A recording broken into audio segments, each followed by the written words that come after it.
So back in the day of the NHL, of the original six, young players were on the radar from an early age, and usually one or more of the associations would bring this player into the fore and would make not only the team stronger but the whole league stronger because of the respect level they had.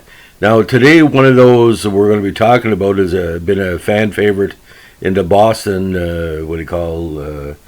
fan base for decades, and an honored member of the Hockey Hall of Fame. So we're going to talk about Leo Boivin. Now, Leo Boivin played 19 seasons in the NHL as a very rugged defenseman. Even though he wasn't the biggest player at 5'7", 177, he was known for his massive hits and his patrol style on the blue line. He played for the Maple Leafs, Bruins, Red Wings, Penguins in Minnesota in his career, and later went on to a coach. Now, Boivin began playing hockey at 7 years of age on the rivers and outdoor ice surfaces of Prescott, Ontario. Sounds like a country song, doesn't it? Prescott's near Ottawa.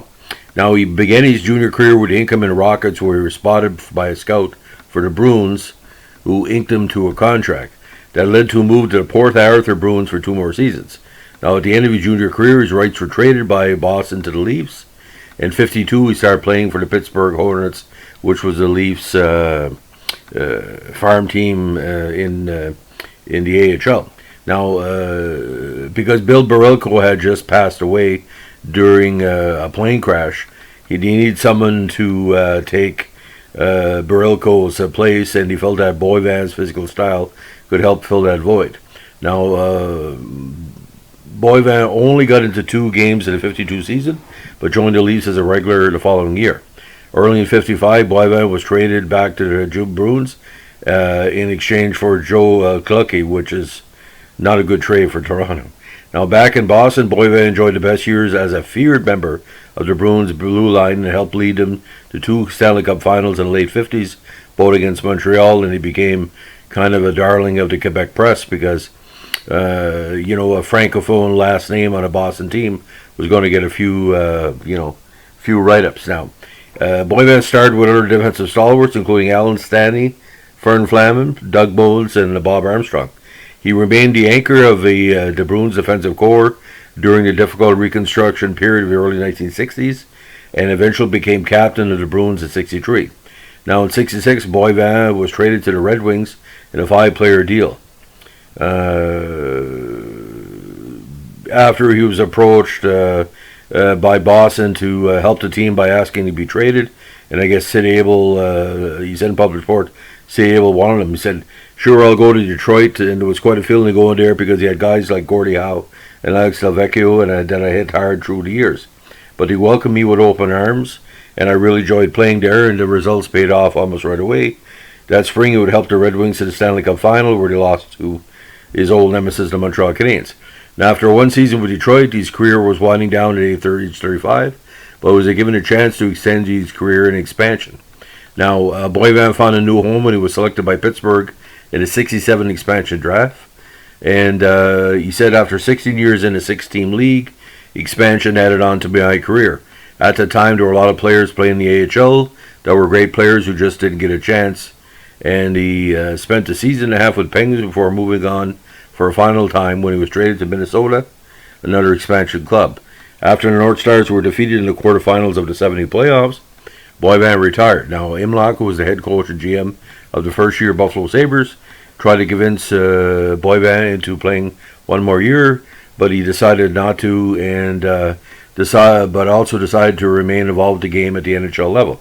Now, following his retirement, Boivin became a scout. He became an interim coach of the Blues during '76 and '78, and coached the Ottawa 67s of the OHL for a brief period where he tutored the very, very talented Denny Potvin. Now, Boivin's efforts in hockey were heavily recognized in '86 with his induction in the Hockey Hall of Fame. Full NHL totals: 1,150 games, 72 goals, 250 assists, 322 points, 54 playoff games, 310-13. Coaching record over 2 seasons with the Blues, 28, 53, and 16.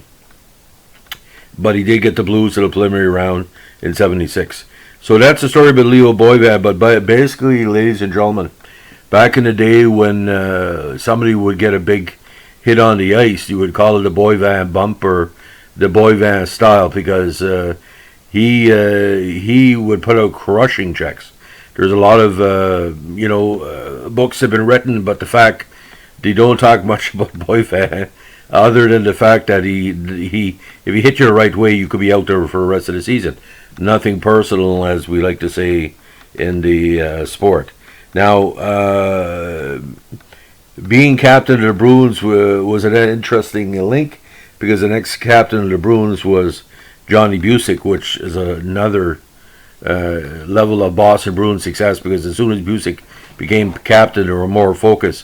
Boivin was a great player, but you needed a purely offensive player to celebrate the camaraderie they needed, and eventually won 2 cups over it. So anyway, it all worked out. Boivin got back to the Stanley Cup final, got in the Hall of Fame, because I think playing in Detroit drew more recognition for the media than playing in Boston, because Boston had never been a hockey town for reporters, but Detroit is.